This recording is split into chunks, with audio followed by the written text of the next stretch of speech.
All right, this is Dr. Lowry, and she's one of the voice faculty here at William Jewell. She's actually our director of vocal studies. And today I was just going to interview you about different ways of maintaining vocal health as a music educator. Absolutely. So this is multifaceted. A big thing is just remembering that your voice is an instrument. It's a very fragile instrument and something that has to be taken care of.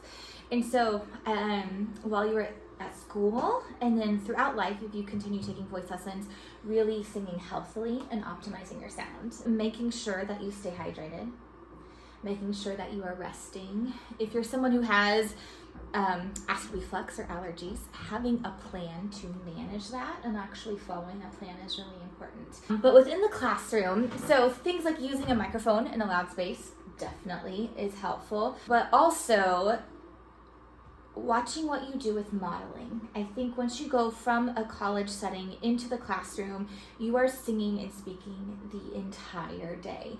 And all of a sudden, it's really like, for me as a high soprano, when I first started teaching tenor basses, I was trying to sing in their octave all the time. And if you think about a middle school teacher, you're dealing with tenor basses, we're going through voice change and you cannot match pitch. And that's like super tough, right? And so, you want to all the time match pitch with them, and then all of a sudden you are in a knot where your voice is meant to hang out all the time. Or as a high soprano, that I'm singing with my altos or I'm singing with my young mezzo sopranos. And so learning to model within your range and finding other models like YouTube recordings or other colleagues if you're a tenor bass and need help with sopranos, finding someone on your campus or your district who can help model, but then also becoming really good at being able to talk about the sound you want and not just model. When you model, I say, I need you to have a better ah vowel, you're probably going to get from just that one statement, if you go, oh, someone's going to start going, ha, someone's going to go, ooh, right? You're going to have 10 different things. So if you can learn to describe what you want, you have a better chance at achieving what you want anyway. On the college level, we're very focused on scientifically talking about things in scientific ways.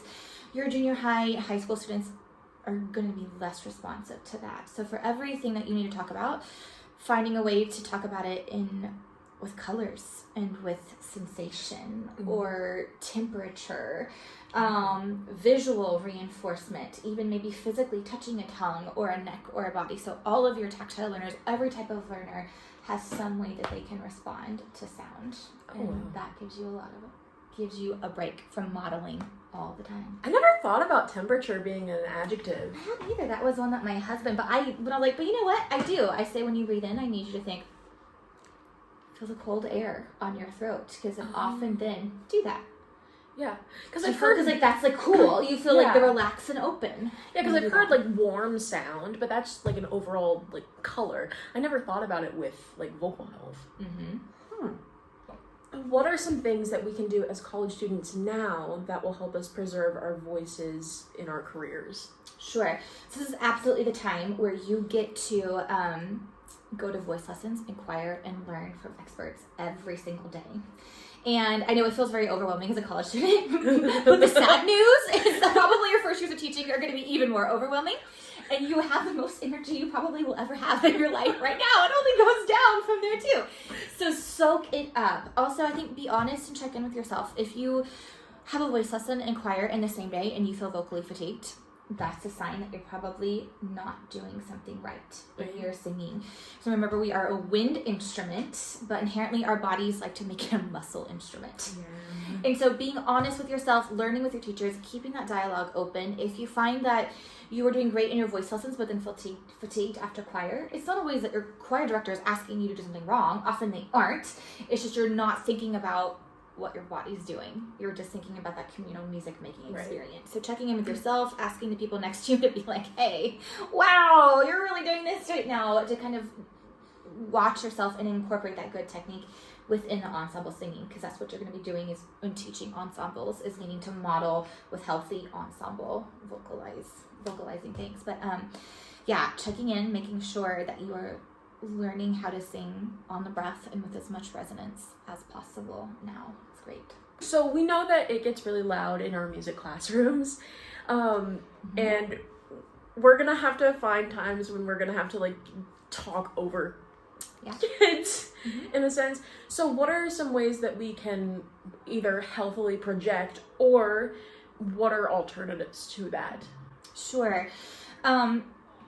So a lot of this is classroom management type things. And so I actually asked my husband is a high school choir director, what he does, because I have not had to lead a large classroom in this. And he says probably the most successful thing he has discovered over a decade of teaching is they do a collective breath and kind of shh out. And they very consistently do that in the first couple weeks of school every year to establish that as like, if you see the teacher doing this, you do this.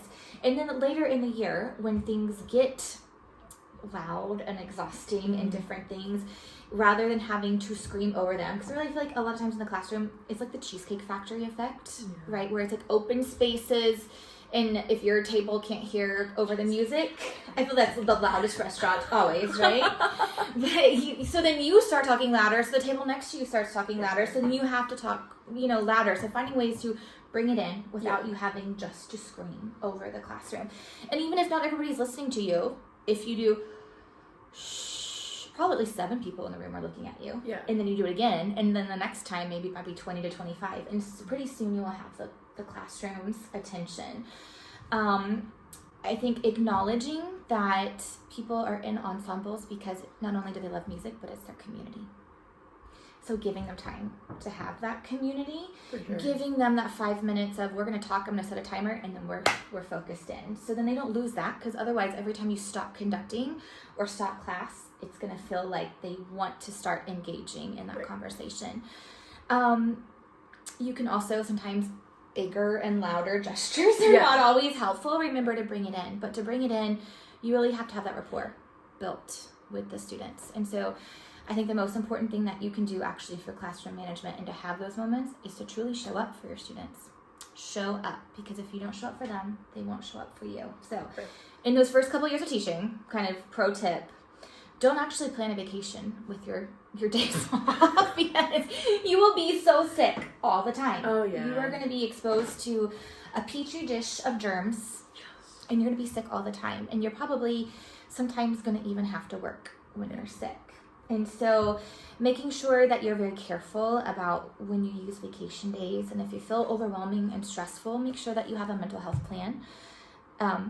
A proactive mental health plan besides, I just want to take a mental health day. Because when you do that, then you didn't show up for the students too. Yeah. Sometimes it feels like you're showing up for yourself, but you're not showing up for your students, and they then won't show up for you. So finding ways to be there for them so you can build rapport actually is going to help you not have to scream over them. And just overall better music experience that way. Are there any things that we didn't talk about that you thought were super important or notable that you would like to share? I think I shared a lot of what I wanted to say, kind of like going around in different directions. But if you feel like something is wrong vocally, have someone look at it. Get into an otolaryngologist, have someone look at it, make sure you're doing okay. Also, don't be afraid to have a friend come watch you in the classroom when you're teaching. So in the voice studio, how many times, even Kailynn, we stopped and you're like, do you notice you're doing this really weird thing with your hand over on the leg? Or I was a shoulder popper, apparently, when I sang. No, I wasn't aware of that, right? We were focusing on something else. So likely you're doing something like that in the classroom when you're teaching, but you don't have a voice teacher in the room to tell you what it is. So have a colleague show up and watch you, because it's also, if you're feeling so fatigued every day, maybe you're doing something that is extra fatiguing that you're just not aware of. Dr. Lowry, thank you so much for being willing to participate in our Music in Our Schools Month social media campaign. We always appreciate what you have to say, and especially regarding vocal health, because you are the queen of that in my eyes, because you taught me so many things that I know. But happy Music in Our Schools Month.